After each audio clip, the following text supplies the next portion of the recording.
Hi, everyone. Are you curious about how you can have the best fourth quarter on eBay possible and sell all the thingies? Stay tuned as we dive into this topic. You're on the Prof Sales channel. That's segue music. We really need a trailer. So my name is Prof Sales. My name is not Prof Sales. My name is Karen.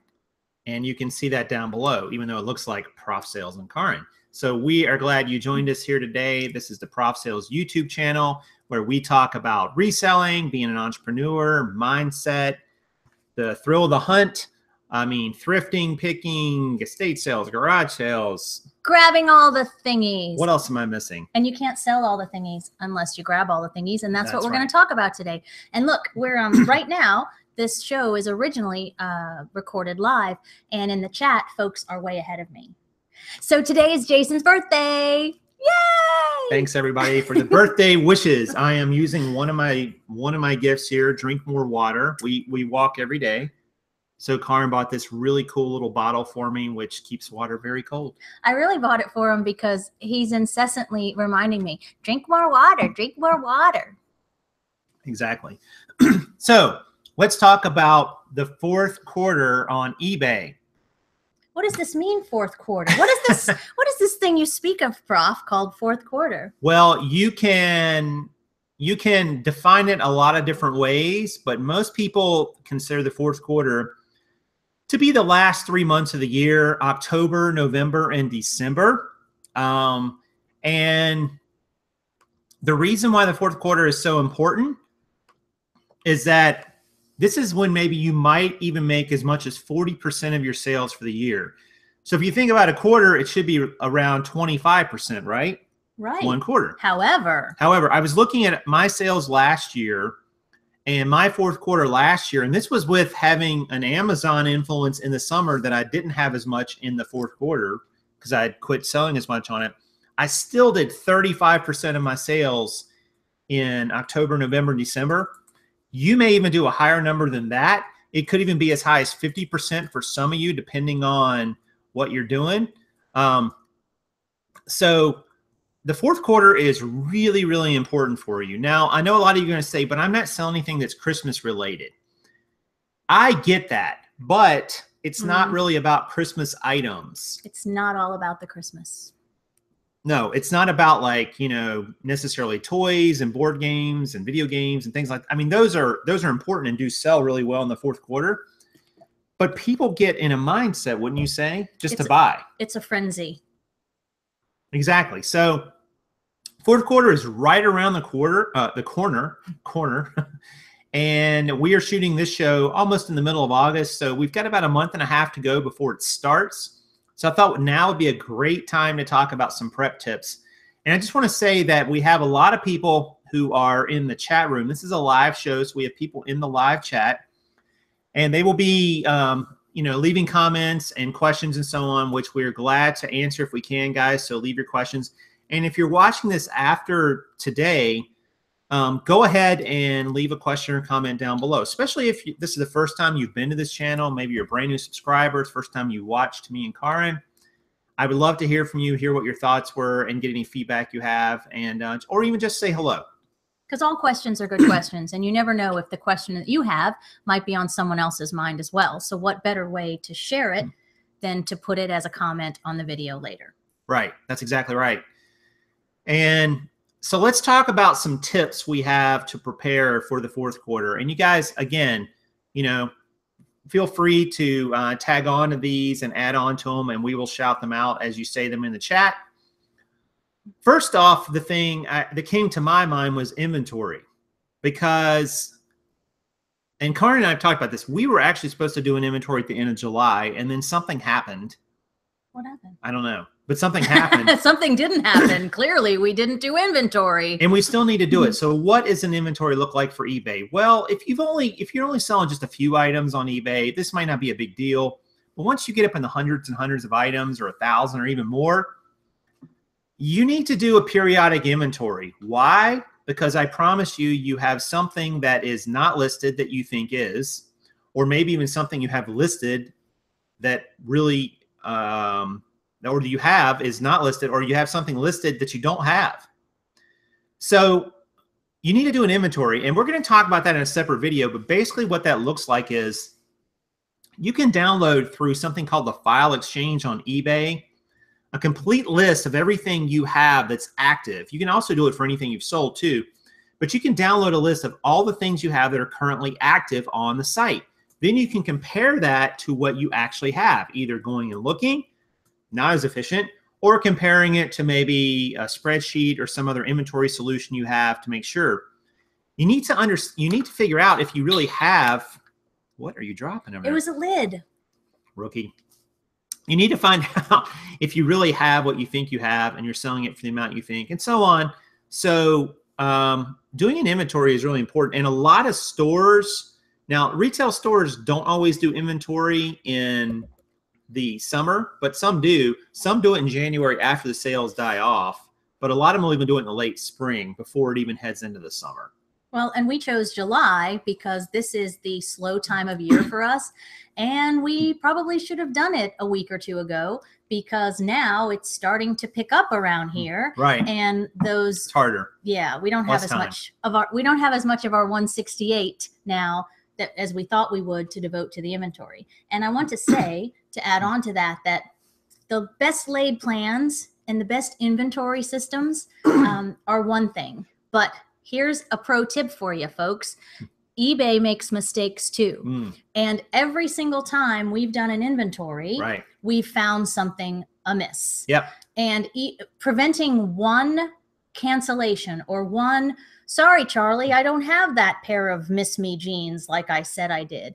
If you can prevent one of those, it will cause you less headache. Yep. Because at some point you're going to sell that item, and then when you go and you don't have it, or it's not where you thought it was, like that's the problem you're going to run into.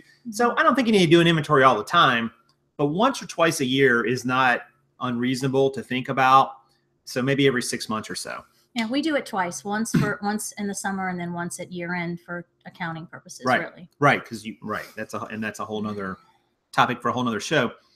The second tip that I have here on my list is to source now if possible.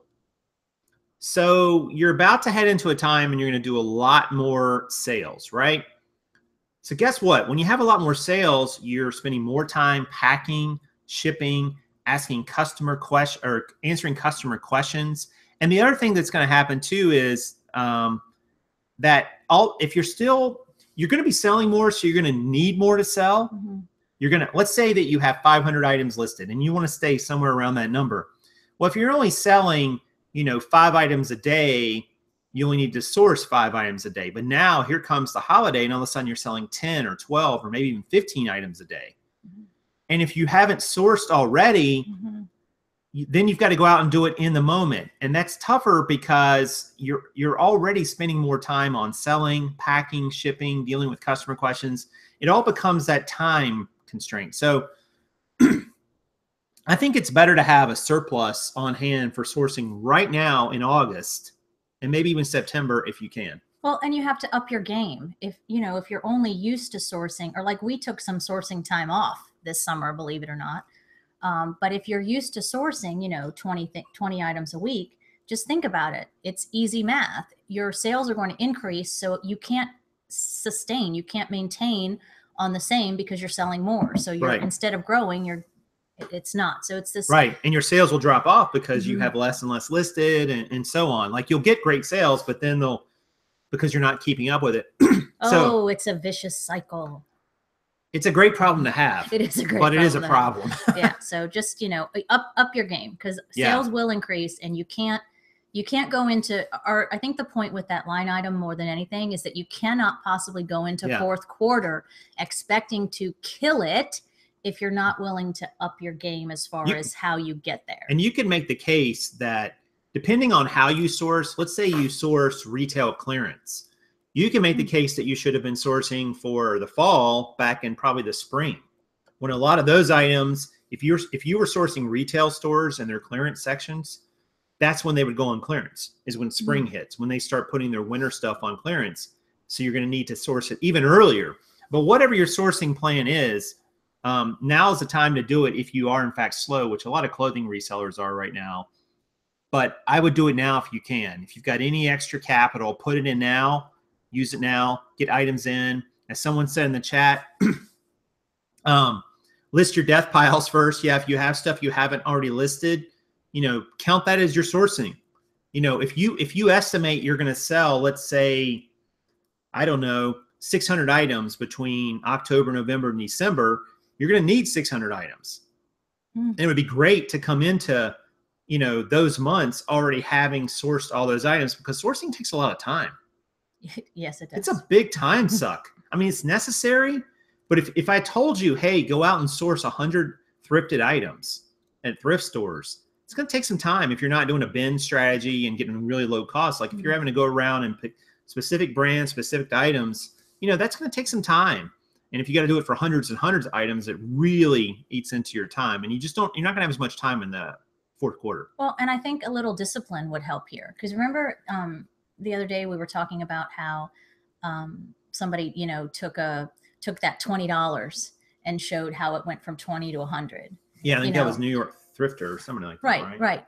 And so have some discipline. So if you're maybe you buy a couple less coconut waters this week or something, but have the discipline to, set aside an extra 20. I mean, if you're really struggling and you're not able to, go buy 100 thingies this week, every little bit, just think about it. It will expand, it'll multiply. So if you can invest $20 in yourself, in your business, it's only going to exponentially be greater. And then that 20 turns into 100, and then that 100 you could use. Now's the time to do that. Totally agree.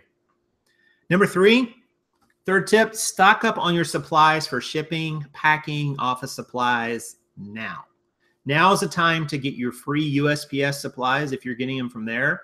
Now is the time to get your boxes and your packing supplies in order. Now is the time to make sure you have paper, labels, pens to write with. If you have stuff you need for your, for photos or anything like that, now's the time to get it. And this is a perfect time. I got you a present. Oh, birthday present. Speaking of shipping supplies, I got you some tape at Target. Tape at Target. You can tell the story. Why did I get you tape at Target? Karin, really, they're not going to be on your side here, but take a shot. So Karin yesterday was packing up some boots, right? Gorgeous boots. And they were in an Amazon box because they really wouldn't fit in the shoe box. They were a little too wide and really kind of too long as well. And so she, and bless her heart, she doesn't know how to use a tape gun. This is how she uses a tape gun that rolls. She holds the tape gun here and then pulls the tape out. That is so not true. It's absolutely what you do. There was a thing on the corner. It was ripped because those dang Amazon boxes are so cheap. You were doing it that way before you got to the corner. Wait a minute. I can solve this right now. Who was the shipper on said date? Who was in charge of shipping the boots? Just who was delegated the task of shipping the boots? Definitely not the person in charge of making sure we don't use too much tape. Whatever. Because that would have been me. So this should buy me how many, folks? A couple extra tapey tapes here or there. So just to give you a little heads up, the box was probably about 2.5 feet long. You're not going to win this. She probably used 30 feet of tape on it. That's so not true. That's so not true. Lies. And she said, but I taped this side and then I taped this side. And I'm like, why don't you just take one long strip all the way across? And she looked at me like I was speaking some other language. But you know what, though? You're probably right, because it was 6 on one side. It was a lot. But you know what? Let me tell you something. Customer service, baby. That box is going to get there. It's going to be in one piece. It's going to be gorgeous. Yeah, they're going to need like a machete to cut through all the tape. So if anybody has any extra tape they want to send me, this is about what she used on that box. So there, it's a wash. That's my point. Happy flipping birthday there, Prof. Yeah. But anyway, get your supplies now. Sorry for the completely went off. Well, especially because we use a lot of priority flat rate PFREs, priority flat rate envelopes. You'll hear us talk about that a lot. You can only order them online from USPS. We also use a lot of the shoe boxes from USPS. Right. Both are free, but you can only order them, and sometimes they take a while. Yep, so get it in advance. You don't want to be in a position, and And get in a habit of when you get down to one box, immediately order another one. Yep. Because you don't want to get to the point where you're a one-day shipper seller, yeah, and then you don't have the packaging for it. Like I sell a lot of jeans, and if I'm only selling, 5 pair of jeans a day, then a box of padded flat rate envelopes, which I get 100 at a time, will last 20 days. But all of a sudden, when that goes up to 10 or 15 or even 20 in a day, I can go through that box in less than 2 weeks. So, and it can take a week to get a box of those from USPS. Yeah. Or more sometimes. So you definitely want to stay on top of it. Even actually in the fourth quarter, I tend to keep 2 full boxes of padded flat rates with 100 each and 1 box I'm working out of. And then I just kind of, as I get done with the box I'm working out of, I go ahead and order another box. That way I've always got at least 200 envelopes on hand. It's just another way for you to be smarter, to work smarter, not harder, and to be proactive. There's so many ways in business that you can be proactive instead of reactive, and this is a good one. So stock up on supplies. And the final tip here is to plan your schedule. And this one, all right, here's the thing. Holidays are busy. They're a busy time. Like you're going to have family events. You're going to have, if you have kids, you're going to have events at school, Christmas shows and things like that. You might have stuff going on at work that you're doing, whether it be Thanksgiving or Christmas or what have you. And then, of course, if you go out shopping for people, you've got to spend the time doing that. So there's all these things that are going to come up, in, especially November, December, especially from that window from about Thanksgiving to December 30 or 25th, which is basically about a month. You're not going to have a lot of time. You're not going to have a lot of time to do a lot of things. So whether you're part-time or full-time or whatever, it is easy to be, thinking, oh, okay, it's Friday and I'm going to list today and I'm going to get some photos taken tonight. And then all of a sudden you forget that your spouse or whoever has a work Christmas party, or so-and-so's got a Christmas event, or you're supposed to go see the lights at this place, or whatever it is. It's so easy to forget that in the fourth quarter. And all of a sudden, where you thought you had 60 days or 90 days to do things, you really only have 82 days to do things. Like 7 or 8 days might be gone. Maybe you're going to visit relatives over the holidays. Well, and school's starting again. And that's one of the things that affects sales in a positive way. But we've got a lot of mamas that are reselling and dads that are reselling. And you have to work that into your schedule as well. The summer schedule for most of us is about to change. I mean, even if you work a 9 to 5 around Charlotte, the traffic patterns here change. Oh yeah. And in the morning, it's gridlock. Like there's normal rush hour, and then there's scholastic year rush hour, and it's obvious. Point. So there's all these little things that are happening, and some of them are bigger things, but plan accordingly. Yeah, because we think, hey, there's still like 4 months till say Christmas. That's nothing. It's like 120 days, well, plus a few more, I guess, about 130 days. So, and you're going to be busy way before that on eBay. You're going to see your sales pick up dramatically. Maybe double, triple, or even quadruple what you were doing, depending on what you're selling and how. So everything is going to get magnified. You're going to need more of everything. You're going to need, and you're going to put it this way. You're going to need more of everything, and you're going to have less time to do it. It is really that simple. So you've got to be super efficient with your schedule. And I even, I'm not the best about keeping a schedule. Full disclosure here. I am not the best at it, for sure. I can usually identify things that need to be done. But what I'm finding right now, I literally have 3 projects I'm working on outside of my normal day-to-day business activities, literally 3. And they're all 3 worthy. I need to do them. I want to do them. They're going to be worth it. But they're a huge time suck. I mean, they are a huge time suck. We are talking probably, 100 hours of work, if I had to guess, which is over 2 weeks of work. So between it all, if you just kind of figure it all out, all 3 of them. So when does that time happen?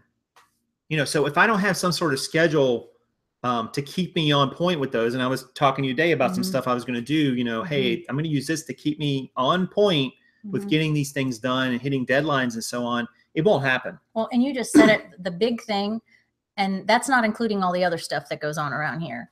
you have these 3 projects, and every single one of them have deadlines. Yep. Every single one of them have collaboration efforts involved. Every Right. single one of them has its own schedule and its own needs and whatever. So you better get a rope. You better get a rope around it, mister. What is it? Your birthday every day? It's been birthday week. So anyway, but sort of. Oh, I'll tell that story later. All right. So, all right, guys. Well, listen, I hope those tips were helpful for you, and making sure you're prepared for the fourth quarter is the best way to ensure that you're going to have success in it. If you go into it sort of willy-nilly and not really with any particular plan, you're probably not going to get the results that you thought you're going to get. And there's no reason to do that. Like, the time to plan and prepare and start working towards it is right now. Like, this is the time. August is the time. September is the time. October, you're in it. So if you wait until the holidays to prepare for the holidays, and that's business, professionally or personally, you've waited too long. Yeah. And someone asked, how when does sales pick up? Now. They've already started picking up, and that's going to continue. That's going to sort of escalate. It depends on what you sell, Kelly, and it really depends on that a lot.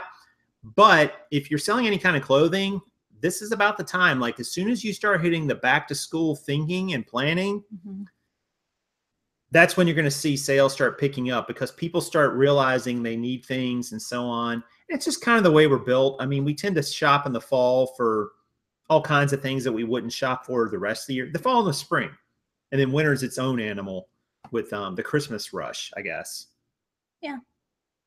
So, all right. So if you guys are enjoying the content, I want to thank you guys for coming out today. Please hit the like button down below. It lets us know we're doing a great job. It just takes a second. A thumbs up would be awesome, and we would really appreciate it. What else should they do, Cara? Oh, I already got you. You got my thing, because I was going to do it in Marilyn Monroe today, but not now. Okay. So if you're new to the channel and you're not already a subscriber, consider subscribing. We're on this YouTube quite often, fairly often, with some live shows as well as some pre-recorded content. So we'd love to have you as part of our community, indeed. All right. So, so if you guys have other questions and comments about the topic we just discussed, please leave them in the chat feed. Of course, leave them down below if you haven't, or if you're not watching this live. That would be cool too, especially if you're new. We'd like to hear from you. You had a great segue almost when you were talking about sales and how they're picking up now. And it's not on here, but you were going to talk about there's a change to promoted listings on the eBay, and you made some changes of your own today, right? I guess I should talk about that. Now would be a good time. I'm a segue maker. So promoted listings are this program that eBay does, where you can pay them basically to advertise your item across the platform in different places. So it's not just found when someone finds it in search. It could be found as like an ad beside of someone else's listing, for instance. You pay them a fee that anywhere from, I think it's up to what, 20%? I don't know how high it goes. Yeah, it goes pretty high. And basically what happens is, if your item doesn't sell, you pay nothing. But if your item sells, you pay a percentage of your item sale price to eBay as an advertising fee. And for the longest time now, they've had this ability to do this, but you haven't been able to do it on pre-owned items that you only owned one of. That changed, I think, recently. And you are able to do it on items that are pre-owned and that you own just one of, which is the case for a lot of clothing resellers such as myself. So I went ahead and I put all of mine on promotion today, my entire store, because this is the way I look at it. Suppose you run a sale, and I have a store, so I can run a markdown sale, and you do 10% off, let's say. That's not really fundamentally any different than having eBay promote your listings at 10% off. The difference is you're probably going to get more views, which is probably going to get more click-through, which is probably going to make more sales. That's the idea across the platform. So I don't think it's really any difference. Now, if you're running a sale and doing promoted listings, you're taking a hit on your margin for sure. But we'll see how it works. And Skip is saying in there what percentage, or Drummer saying what percentage did you do? I did 5. I don't know that there's a magic percentage. Apparently, the higher the percentage you use, the more they promote it across the platform, and that's fine. I might change it to 10. For me, it's like for 10 to be at 10, you have to sell twice as many, or sell them arguably twice as fast, depending on what it is you're selling. It's possible you will. I don't know. I don't know. I don't have anything to go by. I can certainly move it up to 10 if I'm not seeing enough results at 5. The downside to this promoted listing is that if everyone does it, you really get no advantage because then everybody's back in the same boat. But I don't think everybody's going to do it. I don't think everybody's going to do it at the same percentage.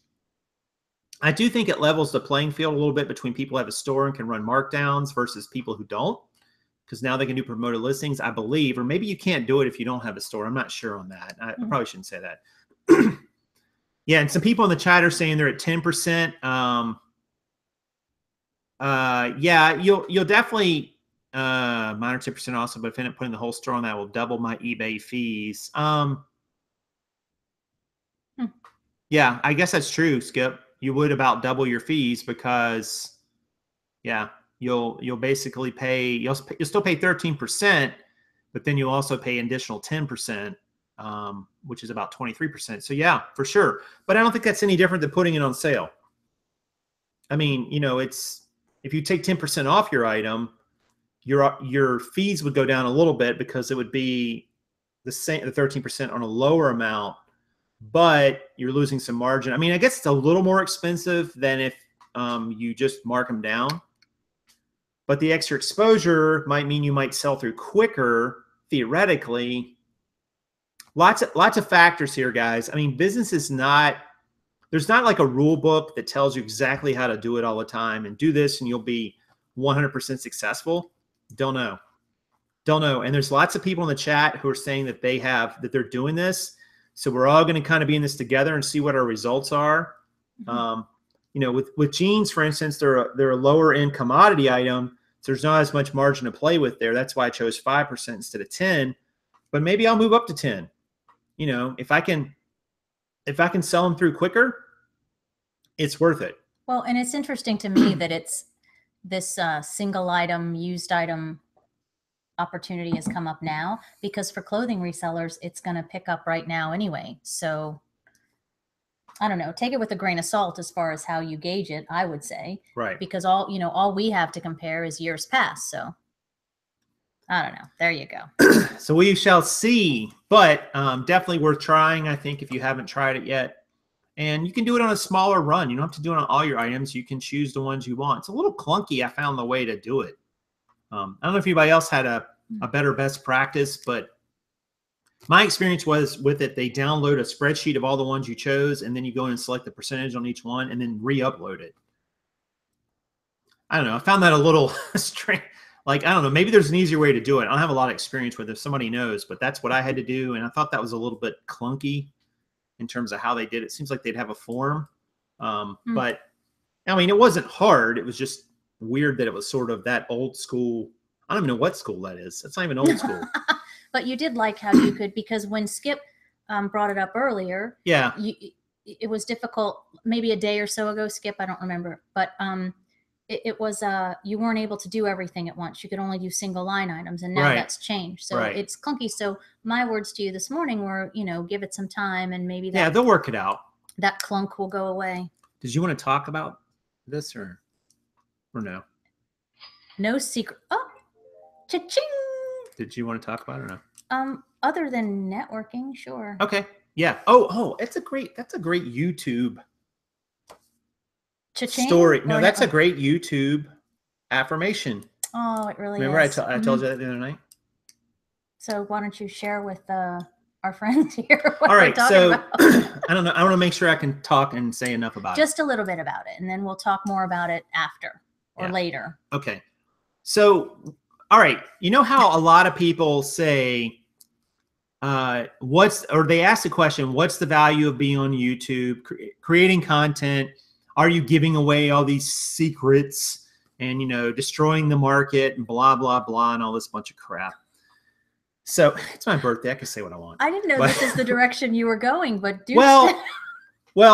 we have someone reached out to us recently, and I'm not going to go into all the detail because they don't want me to, and I'm going to respect that.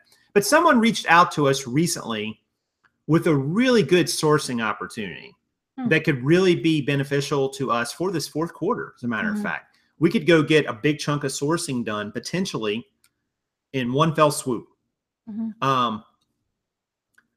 Now, this person would not even know that we exist if I had never started a YouTube channel. If I would have just been minding my business, selling on eBay, doing my thing, whatever, we would have never crossed paths. And instead, I have an opportunity to get a really great sourcing opportunity as well as help them out. Yeah. Which is the cool thing about it. It's very much a symbiotic relationship. Yeah. And we can, we have so many great stories like that, like our wrenches, right? So coming back through Florida, I got to stop and spend hours with Hank. I got to meet her in person. I'm going to be in Minneapolis next week and hopefully get to meet our other wrench, Lauren, which is very awesome. Right. We have these meetups, and we have another local meetup coming up September 9th. And I have to show this because I was at Target when I was getting your tape. And I got these cups. Can you see that? Wait. Oh. It's very Gary V-ish. Yeah. So this is some swag for the next time we have our meetup. It's, right. I'm all about the presents and stuff. Yeah. But we talk a lot about how thrifting, reselling, it's a lonely job, and whenever you can reach out, like we have, and I have cake for everybody today, by the way. We're going to be doing cake here in a minute, whether you like it or not. What?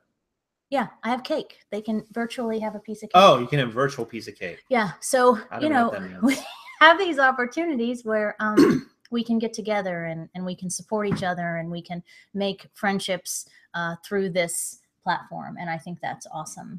Yeah. I mean, guys, what you can learn from somebody on YouTube is valuable. Don't get me wrong. But the connections and relationships you make will keep paying dividends way past. Oh, Lord. Don't pay any attention to the woman behind the curtain. Just scoop about what you do. I can't have that right. I already ate some. You're killing me. It's your birthday. I know, but it was your goal to eat cake every day. I know, but I already did. Just keep talking. All right. So those connections you're going to have past, just what you learn from somebody or what you see from somebody, those are huge.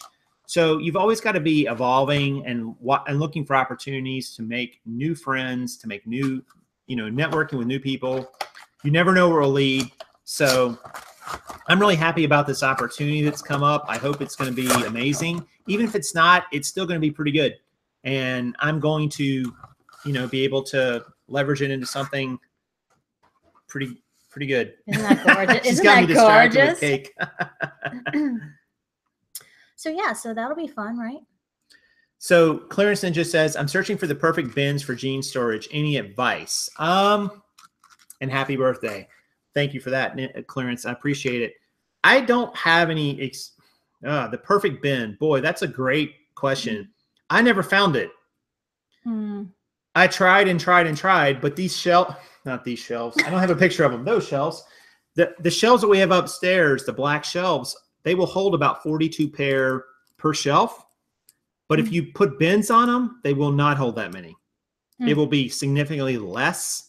So I made the decision to go ahead and not put them in bins because it just became a space issue. Well, and another issue that maybe you fellas might not think about, when you put too many jeans in a bin or a bucket or a container, it gets very heavy.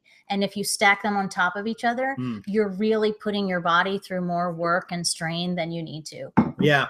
Yeah. If you had, if you put 15 pair of jeans in a bin, you put 15 pair of jeans in a bin. That bin's going to weigh, pushing 30 pounds, maybe 35 pounds. And, they'll crush each other eventually if you're not careful. But just even moving them all the time, it's not very efficient. And you can only put 2 on one of the shelves that we have. Yeah. So, and you can only get about 15 pair in one. And that's kind of max. I mean, you could get more, maybe if you just kind of throw them in there haphazardly and just sort of squash them in. But I just don't think that it's I don't know. You can certainly use bins, don't get me wrong, but it's going to take more space to hold the same amount versus if you just stack them, you fold them and stack them.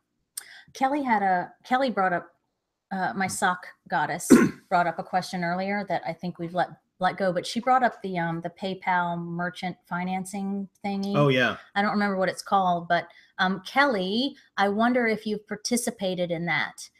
We've looked into it, we've toyed with it, but we have not. So I was just curious when you threw that out there into the universe, if you had actually participated with that program or not. Yeah. I mean, it's not a bad shot in the arm of capital if you need a couple $1,000 or something like that, and you can flip it out into capital that's going to sell. The tricky part is not to use it for other things, you know, because then you don't get it back, and you're paying it back with your everyday sales. So you got to keep that in mind. Like, you're going to pay back a percentage. I think it's anywhere from 30% to maybe 10% of your sales each day. You pay back that amount to PayPal for the loan. At the 30% mark, the interest on it is actually a pretty good deal, but they're taking 30% of your sales every day. At the 10% rate, the interest is much higher, but you're only giving them 10% of your sales each day for the working capital. So there's definitely some pluses and minuses. I have talked to a few different people, and it looks like Kelly did $1,000 the first time, and spent it on inventory. Right. And that's kind of what we were thinking. Like, if you take the inventory equation out of if you take the inventory capital need out of the equation, like if you say, I'm going to spend $1,000 on inventory over the next, let's say 60 days, and maybe it's shorter, maybe it's longer, and you're borrowing that money and you don't have to pay back, but a smaller percentage of it at first,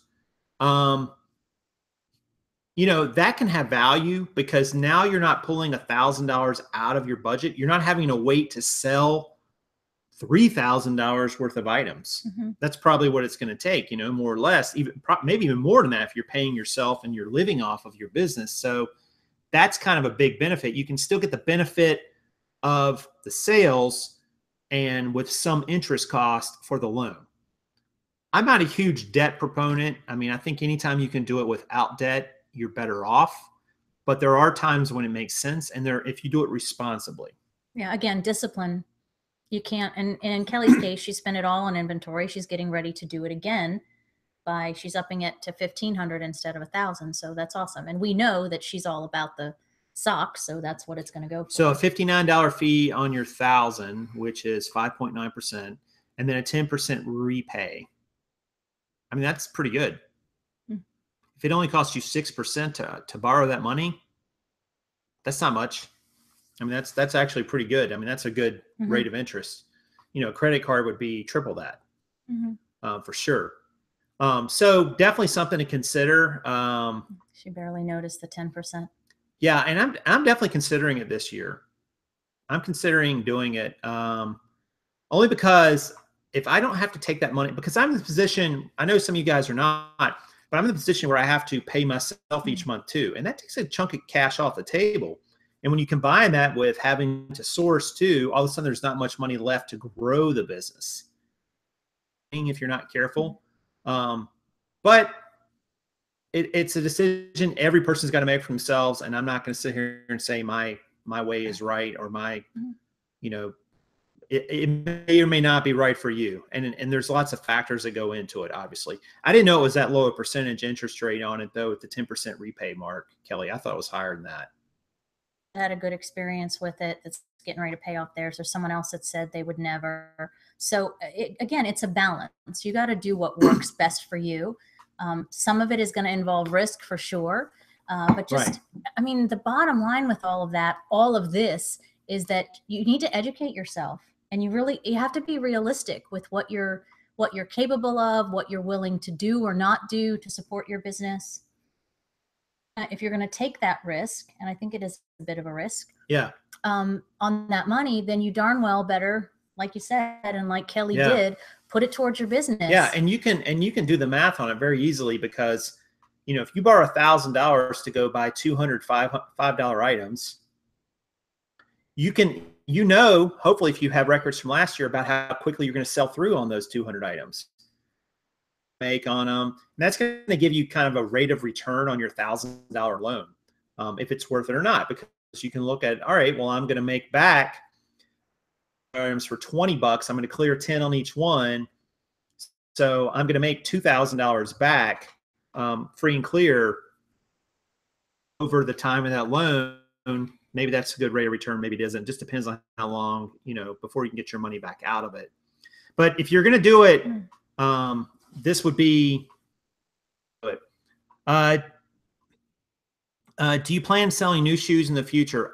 We've thought about it, Shamie. It's a great question. Thank you for the shoe rack. You can You can find that a link to that rack in the description, by the way.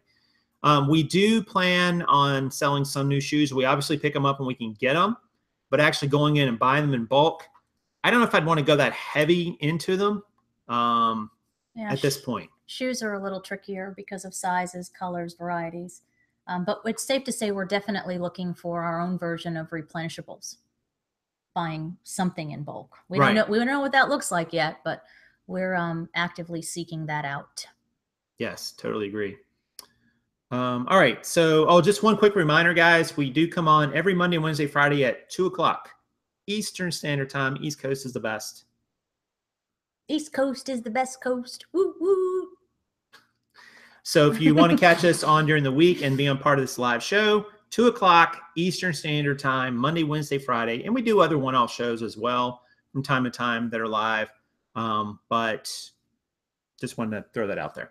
Yes. And if you like it, like it. Smash the like button, Mr. President. What are those orange thingies behind you in your shoes? Did somebody really type the word thingies? Yes. Yes. Skip type. Those are noodles, and I'm wearing pants today, so I could get up and get them. It's a pool noodle, Skip. We use those for all sorts of things, but they make great. Yeah, that too. But they make great forms. I thought it would stick. No, stop. I don't have stuff in my hair. Let me see it. No, I thought it would be staticky. So anyway, we buy it at the dollar store. You can get them for $1. And then I can get about, what, 2 full pair of jeans plus a smaller pair of shoes out of it because I'll cut them in like 12 to 14-inch pieces. Pair of jeans. Pair of jeans, pair of boots. Oh, sorry. Yeah. Did somebody catch me on that? Oh, you did. But they'll go right in, and it's great for pictures because if it's a soft leather, it tends to droop. But just be sure that, 1, it doesn't show up in the picture, and 2, if it does, that you're clear to say that noodle not included. I just wanted to say noodle. All right. So what else you got over there? Well, are we wrapping her up? I think we are. I mean, that's it. All right. So I got a cake. She has a cake. You all get cake. And the inside joke here, and it's Whole Foods cake, right? Because they make the best cakes ever. But the joke was, so Jason, he loves grocery store birthday cakes, right? Like that's his favorite. And I don't. So we bought I don't eat them ever anymore, quarter of a sheet cake like on Monday or something. And so the man has literally been eating cake. Be honest. It's been birthday, breakfast, cake week, lunch, dinner. That is not true. How many times do you eat cake in a given day? Burn down. Okay. Everybody sing with me. Happy birthday to you. Happy birthday to you. All right, that's all you get. Happy birthday, Jason. All right. Blow out the candle. Thanks, everybody. So we could sign off right here. Oh, we so could. We're so glad you guys were here. Have an awesome weekend. We'll look forward to seeing you next time. This is Karen. And Prof Sales saying good sales to you. Good sales to you.